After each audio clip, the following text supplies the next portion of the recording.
কি দেখছেন? এভাবেই 150 কিলো পাড়ি দিয়ে ভাইয়া কিন্তু একটা রাইডে যাচ্ছিল। হঠাৎ করে ইঞ্জিন নষ্ট হয়ে যাওয়ার কারণে সমস্যা সৃষ্টি হয়েছে। এরকম নানাবিধ সমস্যা সৃষ্টি হতে পারে, এর জন্য স্থায়ী সমাধান কিন্তু আমাদের বাংলাদেশে আজ পর্যন্ত কেউ আনতে পারেনি। ভাইয়া যে সমস্যায় পড়েছে, এই ইঞ্জিনটা তাকে তার মতো করে চলতে সাহায্য করছে না। 150 কিলো পাড়ি দিয়ে ভাইয়ার যে স্থায়ী গন্তব্য আছে সে যেতে পারছে না। হঠাৎ করে ইঞ্জিন জটিলতার সৃষ্টি হয়ে গেছে। এর জন্য দরকার একটি স্থায়ী সমাধান। সেটা কি দেখাচ্ছি পরের স্লাইডে।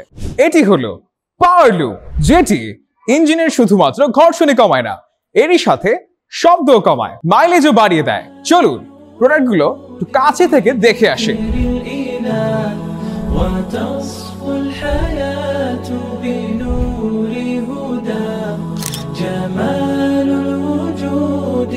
তো আজই ব্যবহার শুরু করে দিন পাওয়ার লুপের লুব্রিকেন্ট গুলো।